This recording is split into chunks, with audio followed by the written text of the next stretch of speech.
الذين ينفقون أموالهم بالليل والنهار سرا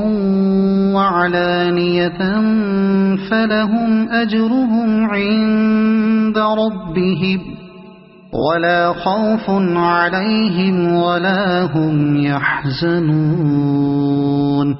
جو لوگ اپنے مال شب و روز کھلے اور چھپے خرچ کرتے ہیں ان کا اجر ان کے رب کے پاس ہے اور ان کے لیے کسی خوف اور رنج کا مقام نہیں۔ الذين يأكلون الربا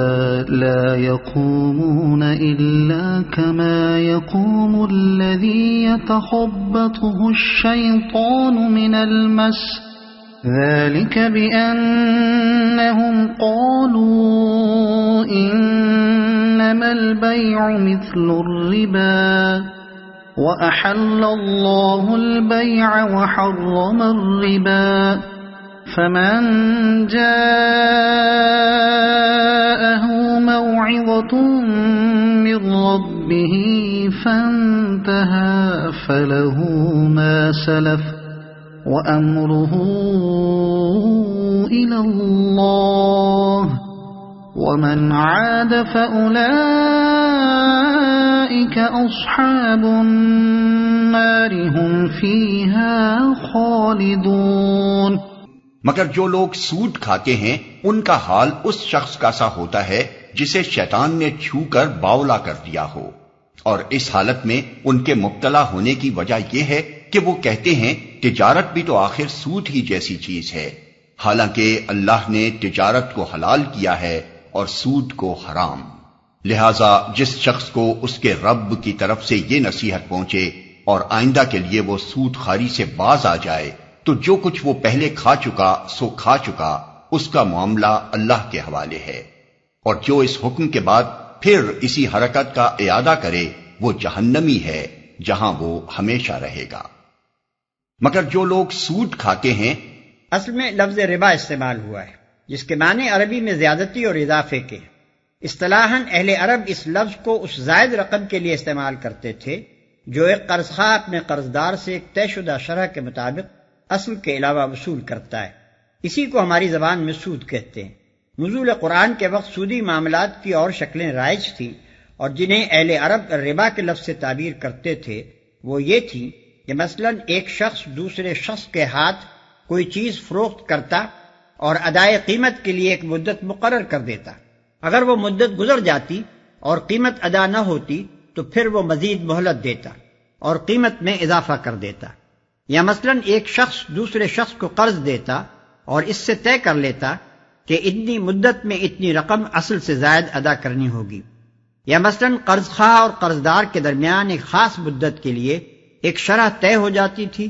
اور اگر اس مدت میں اصل رقم میں اضافے کے ادا نہ ہوتی تو مزید مہلت پہلے سے زائد شرح پر دی جاتی تھی۔ اسی نوعیت کے معاملات کا حکم یہاں بیان کیا جا رہا ہے۔ ان کا حال اس شخص کا سا ہوتا ہے جسے شیطان نے چھو کر باولا کر دیا ہو۔ اہل عرب دیوانے آدمی کو مجنون یعنی آصف زدہ کے لفظ سے تعبیر کرتے تھے، اور جب کسی شخص کے متعلق یہ کہنا ہوتا کہ وہ پاگل ہو گیا ہے تو یوں کہتے کہ اسے جن لگ گیا ہے۔ اسی محاورے کو استعمال کرتے ہوئے قرآن سودخوار کو اس شخص سے تشبیہ دیتا ہے جو مخبوط الحواس ہو گیا ہو، یعنی جس طرح وہ شخص عقل سے خارج ہو کر غیر معتدل حرکات کرنے لگتا ہے، اسی طرح سودخوار بھی روپے کے پیچھے دیوانہ ہو جاتا ہے اور اپنی خود غرضی کے جنون میں کچھ پرواہ نہیں کرتا کہ اس کی سودخواری سے کس کس طرح انسانی محبت، اخوت اور ہمدردی کی جڑیں کٹ رہی ہیں، اجتماعی فلاح و بہبود پر کس قدر تباہ کو اثر پڑ رہا ہے، اور کتنے لوگوں کی بدحالی سے وہ اپنی خوشحالی کا سامان کر رہا ہے۔ یہ اس کی دیوانگی کا حال اس دنیا میں ہے، اور چونکہ آخرت میں انسان اسی حالت میں اٹھایا جائے گا جس حالت پر اس نے دنیا میں جان دی ہے، اس لیے سودخوار آدمی قیامت کے روز ایک باولے مخبوط الحواس انسان کی صورت میں اٹھے گا۔ تجارت بھی تو آخر سود ہی جیسی چیز ہے، یعنی ان کے نظریے کی خرابی یہ ہے کہ تجارت میں اصل لاگت پر جو منافع لیا جاتا ہے اس کی نوعیت اور سود کی نوعیت کا فرق وہ نہیں سمجھتے، اور دونوں کو ایک ہی قسم کی چیز سمجھ کر یوں استدلال کرتے ہیں کہ جب تجارت میں لگے ہوئے روپے کا منافع جائز ہے تو قرض پر دیے ہوئے روپے کا منافع کیوں ناجائز ہو۔ اسی طرح کے دلائل موجودہ زمانے کے سودخوار بھی سود کے حق میں پیش کرتے ہیں۔ وہ کہتے ہیں کہ ایک شخص جس روپے سے خود فائدہ اٹھا سکتا تھا اسے وہ قرض پر دوسرے شخص کے حوالے کرتا ہے، وہ دوسرا شخص بھی بہرحال اس سے فائدہ ہی اٹھاتا ہے، پھر آخر کیا وجہ ہے کہ قرض دینے والے کے روپے سے جو فائدہ قرض لینے والا اٹھا رہا ہے اس میں سے ایک حصہ وہ قرض دینے والے کو نہ ادا کرے؟ مگر یہ لوگ اس بات پر غور نہیں کرتے کہ دنیا میں جتنے کاروبار ہیں، خواہ وہ تجارت کے ہوں یا صنعت و حرفت کے یا زراعت کے، اور خواہ انہیں آدمی صرف اپنی محنت سے کرتا ہو یا اپنے سرمایہ اور محنت ہر دو سے، ان میں سے کوئی بھی ایسا نہیں ہے جس میں آدمی نقصان کا خطرہ یعنی رسک مول نہ لیتا ہو، اور جس میں آدمی کے لیے لازماً ایک مقرر منافع کی ضمانت ہو۔ پھر آخر پوری کاروباری دنیا میں ایک قرض دینے والا سرمایہ دار ہی ایسا کیوں ہو جو نقصان کے خطرے سے بچ کر ایک مقرر اور لازمی منافع کا حقدار قرار پائے؟ غیر نفع بخش اغراض کے لیے قرض لینے والے کا معاملہ تھوڑی دیر کے لیے چھوڑ دیجیے اور شرح کی کمی بیشی کے مسئلے سے بھی قطع نظر کر لیجیے۔ معاملہ اسی قرض کا صحیح جو نفع بخش کاموں میں لگانے کے لیے لیا جائے، اور شرح بھی تھوڑی ہی صحیح۔ سوال یہ ہے کہ جو لوگ ایک کاروبار میں اپنا وقت، اپنی محنت، اپنی قابلیت اور اپنا سرمایہ رات دن کھپا رہے ہیں، اور جن کی سعی و کوشش کے بل پر ہی اس کاروبار کا برابر ہونا موقوف ہے، ان کے لیے تو ایک مقرر منافع کی ضمانت نہ ہو، بلکہ نقصان کا سارا خطرہ بالکل انہی کے سر ہو، مگر جس نے صرف اپنا روپیہ انہیں قرض دے دیا ہو وہ بے خطر ایک طے شدہ منافع وصول کرتا چلا جائے۔ آخر یہ کس عقل، کس منطق، کس اصول انصاف اور کس اصول معاشیات کی روح سے درست ہے؟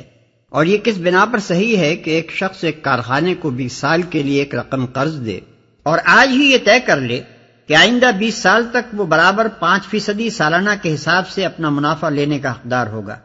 حالانکہ وہ کارخانہ جو مال تیار کرتا ہے اس کے متعلق کسی کو بھی نہیں معلوم کہ مارکیٹ میں اس کی قیمتوں کے اندر آئندہ 20 سال میں کتنا اتار چڑھاؤ ہوگا۔ اور یہ کس طرح درست ہے کہ ایک قوم کے سارے ہی طبقے ایک لڑائی میں خطرات اور نقصانات اور قربانیاں برداشت کریں، مگر ساری قوم کے اندر سے صرف ایک قرض دینے والا سرمایہ دار ہی ایسا ہو جو اپنے دیے ہوئے جنگی قرض پر اپنی ہی قوم سے لڑائی کی 1 صدی بعد تک سود وصول کرتا رہے؟ حالانکہ اللہ نے تجارت کو حلال کیا ہے اور سود کو حرام۔ تجارت اور سود کا اصولی فرق جس کی بنا پر دونوں کی معاشی اور اخلاقی حیثیت ایک نہیں ہو سکتی یہ ہے: 1. تجارت میں بائع اور مشتری کے درمیان منافع کا مساویانہ تبادلہ ہوتا ہے، کیونکہ مشتری اس چیز سے نفع اٹھاتا ہے جو اس نے بائع سے خریدی ہے، اور بائع اپنی اس محنت، ذہانت اور وقت کی اجرت لیتا ہے جس کو اس نے مشتری کے لیے وہ چیز مہیا کرنے میں صرف کیا ہے۔ بخلاف اس کے سودی لین دین میں منافع کا تبادلہ برابری کے ساتھ نہیں ہوتا۔ سود لینے والا تو مال کی ایک مقرر مقدار لے لیتا ہے جو اس کے لیے بالیقین نفع بخش ہے، لیکن اس کے مقابلے میں سود دینے والے کو صرف مہلت ملتی ہے جس کا نفع بخش ہونا یقینی نہیں۔ اگر اس نے سرمایہ اپنی ذاتی ضروریات پر خرچ کرنے کے لیے لیا ہے تب تو ظاہر ہے کہ مہلت اس کے لیے قطعی نافع نہیں ہے، اور اگر وہ تجارت یا زراعت یا صنعت و حرفت میں لگانے کے لیے سرمایہ لیتا ہے تب بھی مہلت میں جس طرح اس کے نفع کا امکان ہے اسی طرح نقصان کا بھی امکان ہے۔ پس سود کا معاملہ یا تو ایک فریق کے فائدے اور دوسرے کے نقصان پر ہوتا ہے، یا ایک کے یقینی اور متعین فائدے اور دوسرے کے غیر یقینی اور غیر متعین فائدے پر۔ 2. تجارت میں بائع مشتری سے خواہ کتنا ہی زائد منافع لے، بہرحال وہ جو کچھ لیتا ہے ایک ہی بار لیتا ہے، لیکن سود کے معاملے میں مال دینے والا اپنے مال پر مسلسل منافع وصول کرتا رہتا ہے، اور وقت کی رفتار کے ساتھ ساتھ اس کا منافع بڑھتا چلا جاتا ہے۔ مدیون نے اس کے مال سے خواہ کتنا ہی فائدہ حاصل کیا ہو، بہر طور اس کا فائدہ ایک خاص حد تک ہی ہوگا، مگر دائن اس فائدے کے بدلے میں جو نفع اٹھاتا ہے اس کے لیے کوئی حد نہیں۔ ہو سکتا ہے کہ وہ مدیون کی پوری کمائی، اس کے تمام وسائل معیشت، حتیٰ کہ اس کے تن کے کپڑے اور گھر کے برتن تک ہضم کر لے، اور پھر بھی اس کا مطالبہ باقی رہ جائے۔ 3. تجارت میں شے اور اس کی قیمت کا تبادلہ ہونے کے ساتھ ہی معاملہ ختم ہو جاتا ہے، اس کے بعد مشتری کو کوئی چیز بائع کو واپس دینی نہیں ہوتی۔ مکان یا زمین یا سامان کے کرائے میں اصل شے جس کے استعمال کا معاوضہ دیا جاتا ہے صرف نہیں ہوتی بلکہ برقرار رہتی ہے، اور بجنسی ہی مالک جائیداد کو واپس دے دی جاتی ہے۔ لیکن سود کے معاملے میں قرض دار سرمایہ کو صرف کر چکتا ہے، اور پھر اس کو وہ صرف شدہ مال دوبارہ پیدا کر کے اضافے کے ساتھ واپس دینا ہوتا ہے۔ 4. تجارت و صنعت و حرفت اور زراعت میں انسان محنت، ذہانت اور وقت صرف کر کے اس کا فائدہ لیتا ہے، مگر سودی کاروبار میں وہ محض اپنا ضرورت سے زائد مال دے کر بلا کسی محنت و مشقت کے دوسروں کی کمائی میں شریک غالب بن جاتا ہے۔ اس کی حیثیت اصطلاحی شریک کی نہیں ہوتی جو نفع اور نقصان دونوں میں شریک ہوتا ہے، اور نفع میں جس کی شرکت نفع کے تناسب سے ہوتی ہے، بلکہ وہ ایسا شریک ہوتا ہے جو بلا لحاظ نفع و نقصان اور بلا لحاظ تناسب نفع اپنے طے شدہ منافع کا دعوے دار ہوتا ہے۔ ان وجوہ سے تجارت کی معاشی حیثیت اور سود کی معاشی حیثیت میں اتنا عظیم الشان فرق ہو جاتا ہے کہ تجارت انسانی تمدن کی تعمیر کرنے والی قوت بن جاتی ہے، اور اس کے برعکس سود اس کی تخریب کرنے کا موجب بنتا ہے۔ پھر اخلاقی حیثیت سے یہ سود کی عین فطرت ہے کہ وہ افراد میں بخل، خود غرضی، شقاوت، بے رحمی اور زر پرستی کی صفات پیدا کر دیتا ہے، اور ہمدردی و امداد باہمی کی روح کو فنا کر دیتا ہے۔ اس بنا پر سود معاشی اور اخلاقی دونوں حیثیتوں سے نوع انسانی کے لیے تباہ کن ہے۔ اس کا معاملہ اللہ کے حوالے ہے۔ یہ نہیں فرمایا کہ جو کچھ اس نے کھا لیا اسے اللہ معاف کر دے گا، بلکہ ارشاد یہ ہو رہا ہے کہ اس کا معاملہ اللہ کے حوالے ہے۔ اس فقرے سے معلوم ہوتا ہے کہ جو کھا چکا سو کھا چکا کہنے کا مطلب یہ نہیں ہے کہ جو کھا چکا اسے معاف کر دیا گیا، بلکہ اس سے محض قانونی رعایت مراد ہے۔ یعنی جو سود پہلے کھایا جا چکا ہے اسے واپس دینے کا قانوناً مطالبہ نہیں کیا جائے گا، کیونکہ اگر اس کا مطالبہ کیا جائے تو مقدمات کا ایک لامتناہی سلسلہ شروع ہو جائے جو کہیں جا کر ختم نہ ہو۔ مگر اخلاقی حیثیت سے اس مال کی نجاست بدستور باقی رہے گی جو کسی شخص نے سودی کاروبار سے سمیٹا ہو۔ اگر وہ حقیقت میں خدا سے ڈرنے والا ہوگا اور اس کا معاشی و اخلاقی نقطہ نظر واقعی اسلام قبول کرنے سے تبدیل ہو چکا ہوگا تو وہ خود اپنی اس دولت کو جو حرام ذرائع سے آئی تھی اپنی ذات پر خرچ کرنے سے پرہیز کرے گا، اور کوشش کرے گا کہ جہاں تک ان حقداروں کا پتہ چلایا جا سکتا ہے جن کا مال اس کے پاس ہے اس حد تک ان کا مال انہیں واپس کر دیا جائے، اور جس حصہ مال کے مستحقین کی تحقیق نہ ہو سکے اسے اجتماعی فلاح و بہبود پر صرف کیا جائے۔ یہی عمل اسے خدا کی سزا سے بچا سکے گا۔ رہا وہ شخص جو پہلے کمائے ہوئے مال سے بدستور لطف اٹھاتا رہے تو بعید نہیں کہ وہ اپنی اس حرام خوری کی سزا پا کر رہے۔ يمحق الله الربا ويربي الصدقات والله لا يحب كل كفار أثيم۔ اللہ سود کا مٹھ مار دیتا ہے اور صدقات کو نشو و نما دیتا ہے، اور اللہ کسی ناشکر بد عمل انسان کو پسند نہیں کرتا، اور صدقات کو نشو و نما دیتا ہے۔ اس آیت میں ایک ایسی صداقت بیان کی گئی ہے جو اخلاقی اور روحانی حیثیت سے بھی سراسر حق ہے اور معاشی و تمدنی حیثیت سے بھی۔ اگرچہ بظاہر سود سے دولت بڑھتی نظر آتی ہے اور صدقات سے گھٹتی ہوئی محسوس ہوتی ہے، لیکن در حقیقت معاملہ اس کے برعکس ہے۔ خدا کا قانون فطرت یہی ہے کہ سود اخلاقی و روحانی اور معاشی و تمدنی ترقی میں نہ صرف مانع ہوتا ہے بلکہ تنزل کا ذریعہ بنتا ہے، اور اس کے برعکس صدقات سے جن میں قرض حسن بھی شامل ہے، اخلاق و روحانیت اور تمدن و معیشت ہر چیز کو نشو و نما نصیب ہوتا ہے۔ اخلاقی و روحانی حیثیت سے دیکھیے تو یہ بات بالکل واضح ہے کہ سود دراصل خود غرضی، بخل، تنگ دلی اور سنگ دلی جیسی صفات کا نتیجہ ہے، اور وہ انہی صفات کو انسان میں نشو و نما بھی دیتا ہے۔ اس کے برعکس صدقات نتیجہ ہیں فیاضی، ہمدردی، فراخ دلی اور عالی ظرفی جیسی صفات کا، اور صدقات پر عمل کرتے رہنے سے یہی صفات انسان کے اندر پرورش پاتی ہیں۔ کون ہے جو اخلاقی صفات کے ان دونوں مجموعوں میں سے پہلے مجموعے کو بدترین اور دوسرے کو بہترین نہ مانتا؟ تمدنی حیثیت سے دیکھیے تو بادنا تعامل یہ بات ہر شخص کی سمجھ میں آ جائے گی کہ جس سوسائٹی میں افراد ایک دوسرے کے ساتھ خود غرضی کا معاملہ کریں، کوئی شخص اپنی ذاتی غرض اور اپنے ذاتی فائدے کے بغیر کسی کے کام نہ آئے، ایک آدمی کی حاجت مندی کو دوسرا آدمی اپنے لیے نفع اندوزی کا موقع سمجھے اور اس کا پورا فائدہ اٹھائے، اور مالدار طبقوں کا مفاد عامت الناس کے مفاد کی ضد ہو جائے، ایسی سوسائٹی کبھی مستحکم نہیں ہو سکتی۔ اس کے افراد میں آپس کی محبت کے بجائے باہمی بغض و حسد اور بے دردی و بے تعلقی نشو و نما پائے گی۔ اس کے اجزاء ہمیشہ انتشار و پراگندگی کی طرف مائل رہیں گے، اور اگر دوسرے اسباب بھی صورتحال کے لیے مددگار ہو جائیں تو ایسی سوسائٹی کے اجزاء کا باہم متصادم ہو جانا بھی کچھ مشکل نہیں ہے۔ اس کے برعکس جس سوسائٹی کا اجتماعی نظام آپس کی ہمدردی پر مبنی ہو، جس کے افراد ایک دوسرے کے ساتھ فیاضی کا معاملہ کریں، جس میں ہر شخص دوسرے کی حاجت کے موقع پر فراخ دلی کے ساتھ مدد کا ہاتھ بڑھائے، اور جس میں باوسیلہ لوگ بے وسیلہ لوگوں سے ہمدردانہ اعانت یا کم از کم منصفانہ تعاون کا طریقہ برتیں، ایسی سوسائٹی میں آپس کی محبت خیر خواہی اور دلچسپی نشو و نما پائے گی۔ اس کے اجزاء ایک دوسرے کے ساتھ پیوستہ اور ایک دوسرے کے پشتیبان ہوں گے۔ اس میں اندرونی نزاع و تصادم کو راہ پانے کا موقع نہ مل سکے گا۔ اس میں باہمی تعاون اور خیر خواہی کی وجہ سے ترقی کی رفتار پہلی قسم کی سوسائٹی کے بنسبت بہت زیادہ تیز ہوگی۔ اب معاشی حیثیت سے دیکھیے، معاشیات کے نقطہ نظر سے سودی قرض کی دو قسمیں ہیں۔ ایک وہ قرض جو اپنی ذاتی ضروریات پر خرچ کرنے کے لیے مجبور اور حاجت مند لوگ لیتے ہیں۔ دوسرا وہ قرض جو تجارت اور صنعت و حرفت اور زراعت وغیرہ کاموں پر لگانے کے لیے پیشہ ور لوگ لیتے ہیں۔ ان میں سے پہلی قسم کے قرض کو تو ایک دنیا جانتی ہے کہ اس پر سود وصول کرنے کا طریقہ نہایت تباہ کن ہے۔ دنیا کا کوئی ملک ایسا نہیں ہے جس میں مہاجن افراد اور مہاجنی ادارے اس ذریعے سے غریب مزدوروں، کاشتکاروں اور قلیل المعاش عوام کا خون نہ چوس رہے ہوں۔ سود کی وجہ سے اس قسم کا قرض ادا کرنا ان لوگوں کے لیے سخت مشکل بلکہ بسا اوقات ناممکن ہو جاتا ہے۔ پھر ایک قرض کو ادا کرنے کے لیے وہ دوسرا اور تیسرا قرض لیتے چلے جاتے ہیں۔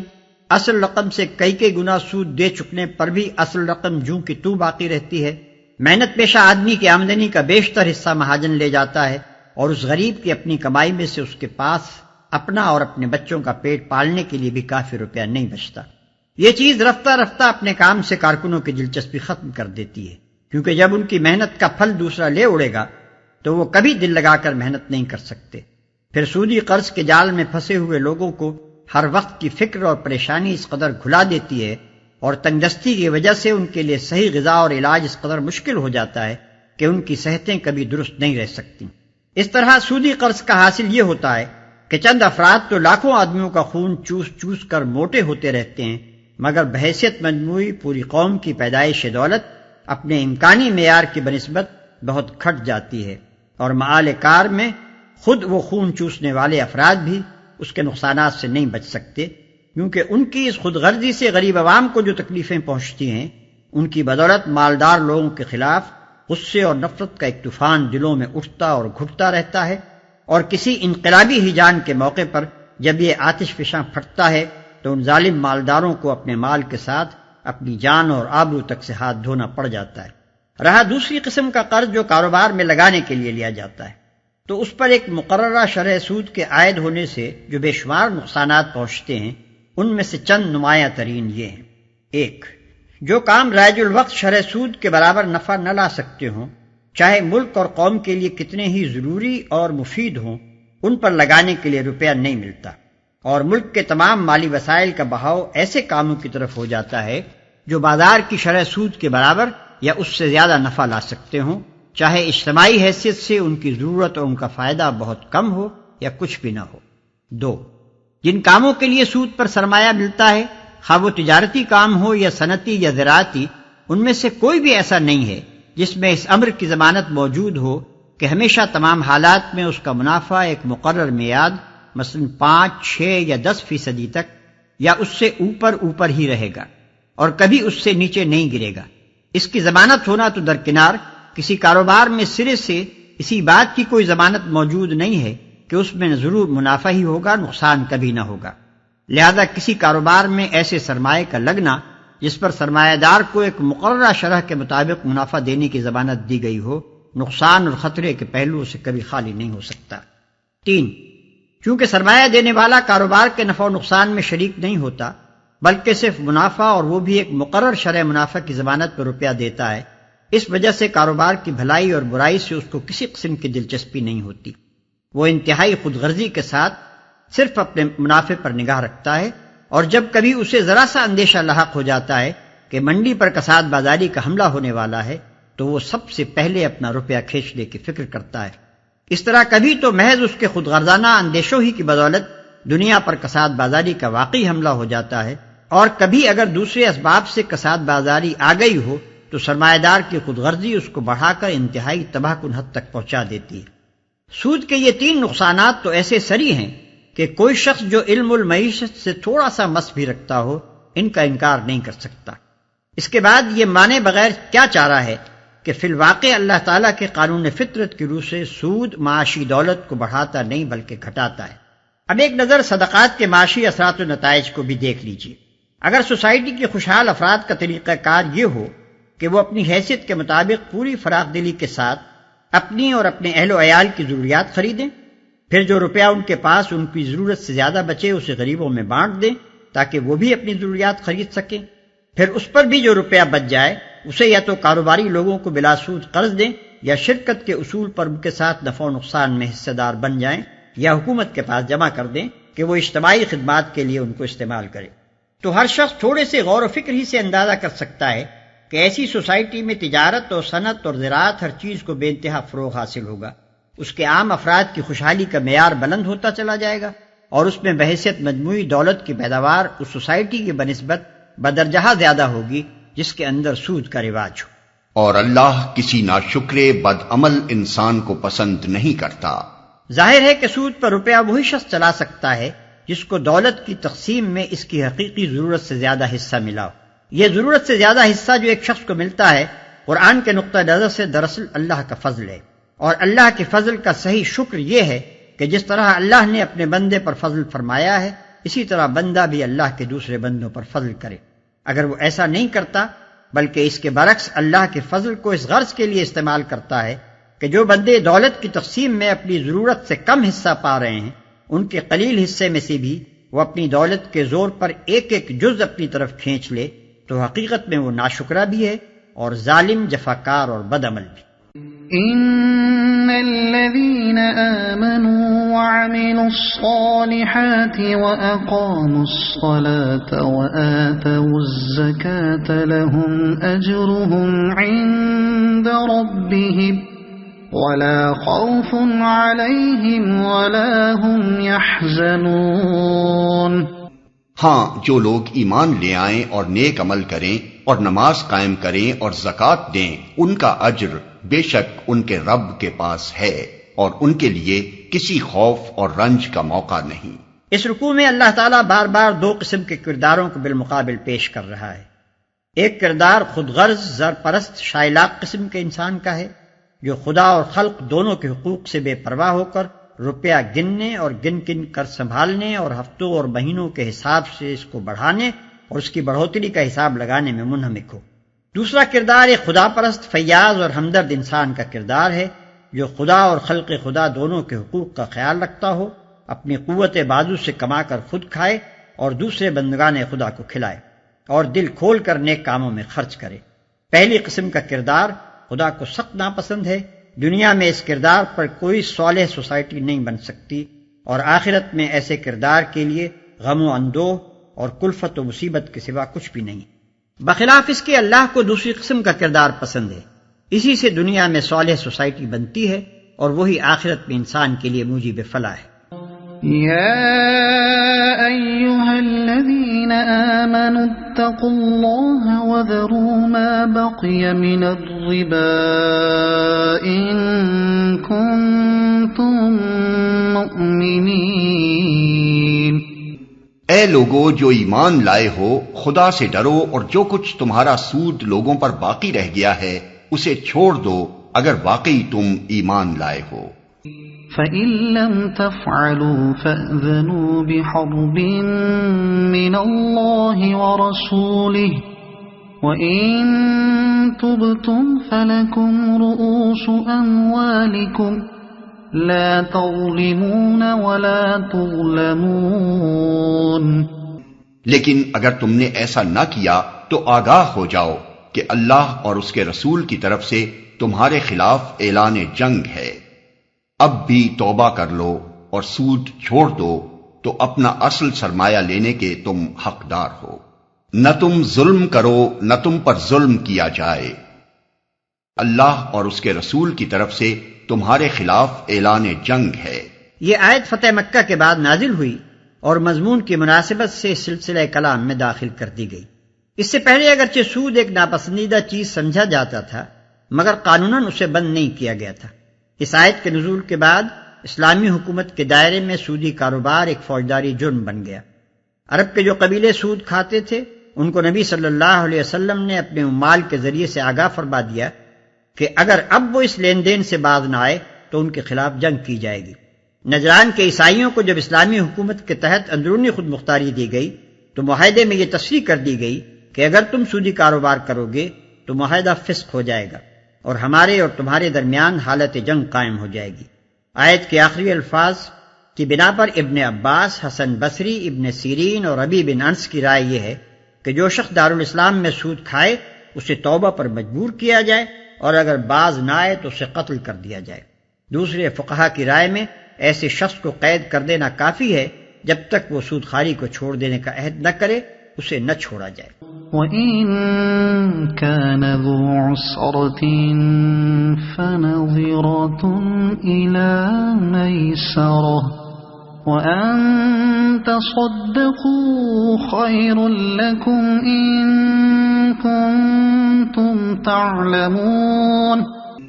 تمہارا قرضدار تنگ دست ہو تو ہاتھ کھلنے تک اسے مہلت دو، اور جو صدقہ کر دو تو یہ تمہارے لیے زیادہ بہتر ہے اگر تم سمجھو۔ اسی آیت سے شریعت میں یہ حکم نکالا گیا ہے